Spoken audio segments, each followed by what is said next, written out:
I'm Suzanne Bailey. I'm your go-to realtor in Sarasota, Florida with Coldwell Banker Realty. I'm also your sponsor for the community websites for Fruitville, Bee Ridge, and Sarasota Springs. And I am pleased to be here with Stephanie Wolfinger. If you remember, Stephanie, gracious enough to do an interview for me several weeks ago about her Freedom Payroll Inc. business. Hi, Stephanie. Hi, thanks for having me back. Oh, I'm so pleased to be back. So Stephanie is a very accomplished young woman. She is not only the owner and operator of Freedom Payroll Services, she's also a licensed attorney in Sarasota. So let's begin. Tell me about your background in the law. Okay, I have been practicing for about 7.5 years now, and I have done everything from litigation, family law, criminal, until I have picked my specialty as corporate attorney work and estates planning. I focus on small business work, whether it's contracts, succession plans, setting up businesses, and doing the estate planning for them as well. So you cover what almost every person would have some need for at some point in time in their life, I would think. I know a lot of people like to protect their assets, so they would come to you and you would help them. Do you do trusts as well? Yes, so that's part of the estate planning part of it. It is that not only do we do your last will and testament and all your ancillary documents to go with that, but we'll set up a trust for you, whether it's for properties or businesses or anything else that you need set up for special needs or anything along those lines as well. So, well, that sounds interesting. So if I happen to have, when you brought up special needs, I don't know if you were thinking along the same line I am, but if I had a child with special needs, yes, that's how you would help them keep that child safe in the event something happened to me, or, you know, their care would be taken care of if something were to happen to the parent. In addition to that, a lot of special needs children have benefits from the state, and they might get some sort of inheritance, whether it's a property from a grandparent or some other entity has endowed them with something. It could affect their benefits. So it's very important to have a trust set up for them and have everything lined up to protect both their benefits and their future care. Oh, I never even thought about that. Yeah. So this trust, to do this, is something that a parent should do very early on. Yes, That's I would recommend to do it and then to review it as things change, if new assets are occurred, or if there's a substantial change with the child or care needs to be changed, whether it's caregivers, you moving to another state, and then it should be reviewed again. So you recommend that maybe you would meet with them, every 3 or 4 years, just to see if anything's changed as well, or just wait to hear from them? Oh, I would be happy to meet with them whenever they need to. I actually continuously have clients that call and be like, this part has changed in my estate, what do I need to do? Yeah. And then we'll just do a quick follow-up with them and make it nice and easy for them, because a lot of people worry about a big change for their estate, especially if they have a business and they sold the business, or they brought on a partner, or they acquired new assets, or in different cases of businesses that require special licensings like real estate. Yeah. Not just anybody can step in those roles. So you need a succession plan in place to take care of your clients, because just like I do, I care very deeply about my clients and what I can offer them, and a lot of business owners do. So we kind of help them focus on that and how to protect their clients if something did happen to them. Okay, so these are things that a lot of people don't think of in the present to prepare for the future, but it's something that you really think about on a daily basis. So it would benefit a person who has a business, has a special needs child, or anything with the substantial assets especially, to meet with you just to discuss what they should do to plan for the future. I wouldn't even say just with substantial assets, but any type of assets, because it's not just monetary value items that you take into consideration, but all the end of life care that needs to, a power of attorney, a healthcare surrogacy, a living will.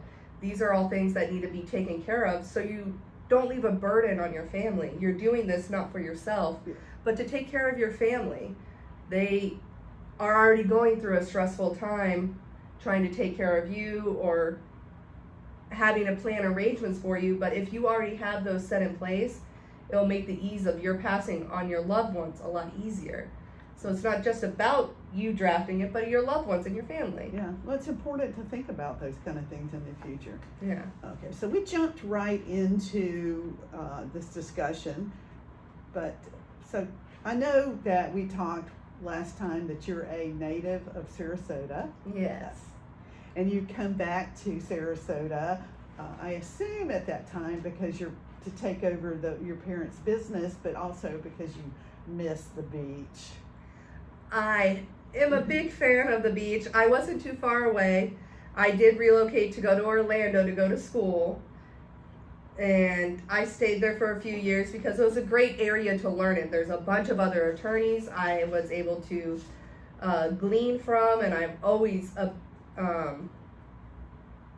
a big fan of any type of mentorship I can receive from anybody so I can learn as much as possible. That way I can help clients as much as possible, so I try to gain as much knowledge. So staying there was very helpful because I had already made those connections. But then I was able to remake connections back in Sarasota that allowed me to relocate back here, and very happily. Well, good. You had the best of both worlds. Yeah. Yes. So you graduated from, I think you said Barry Law School? Barry Law School in 2014. Wow. Yeah, you're getting old like me. So you stayed there after you graduated, and did you work for a firm? I did a lot of counsel relationships with a lot of different firms because I wanted to learn about criminal law, I wanted to learn about family law and doing adoptions, doing real estate closings, doing general contract work, anything that I could learn from, I took on to just try to expand my knowledge base. And I think doing estates and corporate law and wills, all of these, your background would play an important part in being able to help people to reach their goals. Yes, especially since I did accounting and business finance prior to doing law school. So I have a rudimentary knowledge of accounting basics to helping people set up their estate planning and drafting businesses, because I do a lot of corporate planning work, which is whether starting a new business for someone, getting all their initial paperwork setting up, partnership agreements, employee agreements, handbooks for employees. I love doing all of it to help that business succeed and start anew. Wow, you are busy, because all of those things are very complicated. In my past business, I've worked for attorneys, and I've seen all of those agreements, and my eyes roll in the back of my head. But I know how important they are, especially in the event, say, of a split up of a marriage, because the partnership agreement and what the buy-sell agreement is and that kind of thing can play a big part in valuing the assets in a divorce. Yes. Which helped with my background. I did a lot of family law litigation to understand the divorce and dividing up assets, and it's called equitable distribution of property. And there's so many facets that go into it. It's not just the value of the property or the business, but the increase of that since they got married, how long they've been married. There's so many different factors that have to be considered when everything is going on. Yes, I know. So as a single person such as myself, I don't have a lot of assets, but a lot of my friends have been putting their homes into just a trust. How does that benefit my heirs? So I recommend putting property into trust because it passes outside of probate. Yeah. Which means that you don't have to go through the courts to get work done. You endow a trustee with all these different powers and authority to handle it for your beneficiaries, which are the people that are inheriting from you, without having to go through specific instruction of the court or having to file an administration of the court. It makes it a little bit simpler. All right. Well, I think if you need any more information about trusts or estates, give Stephanie a call. So Stephanie, let's talk a little bit about the other end of your business, or the other side, where you are helping business owners get their business properly structured to avoid any problems down the road. So I'm going to give you a scenario that let's talk again about, say, the landscaper. Okay. He has a good business. He has a Mhm. lot of clients, and he's concerned about liability. So he decides that he's going to incorporate his business. And you can do this yourself online and not have to most pay definitely. an attorney to do it. But, I'm Mr. or Miss Landscaper. What would you tell me that it would be beneficial to you to come and talk to you to work through that plan rather than just doing it myself? Well, when you do it yourself, you're just with the basic knowledge that the state provides with you on the basic SunBiz form. Yeah. That does not provide you with enough information to protect not only your business but yourself. So if something happens, you don't want to be personally liable. You want your business to be separate from you. Yeah, that's the point of having Yeah. a corporation. I'm assuming, yes.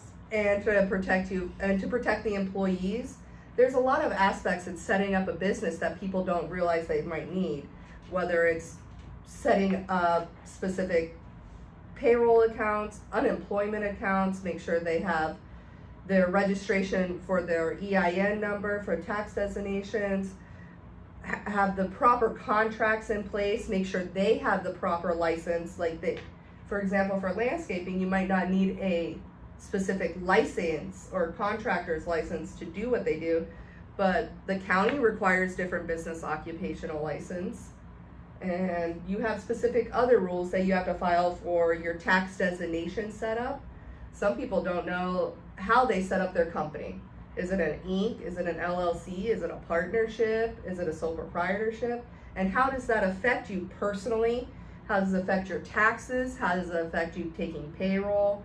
There's many facets to it that people don't think about until after the fact. It's a lot easier to do it up front than having to fix errors or. So just by filing with the state that I have corporation XYZ, and then something happens while I'm, doing yard work at someone's house, that isn't necessarily enough to protect me personally then. Correct. You want to make sure that all your T's and all your I's are crossed and dotted. Whether it is the contract that you set up with the client that you have, make sure you have the right liability license or work comp insurance for your employees, to make sure they have the proper handbooks in place and the proper training, and everything is all in place. So I understand what you're saying, but I'm Miss Landscaper. I've got, say, 50 homes that I take care of on a monthly basis, but I don't have a contract with those, people. It's like, if they like me, they pay me. If they don't like me, they fire me and they hire somebody else. So do I still need your services to protect me? Well, it's not also just protecting your business, but also pursuing business interests. So in those cases, you don't have a contract with them. What requires them to pay you? What happens if they don't pay you? How are you going to pursue that? So you need something in place to be able to protect your assets and your business itself for the earning potential that you're losing out on by just walking away, or If they don't pay. if they don't pay. Okay, that makes sense. I understand attorneys are expensive. Yeah. But I try to be as accommodating as possible, like set up payment plans, and I try to do flat fee billing up front. So if you need me to draft this type of agreement, if you need this done, then everything is quoted up front. There's no hidden fees or costs, and then that amount doesn't change. No, I totally agree with you, and I'm sure the our viewers agree with you.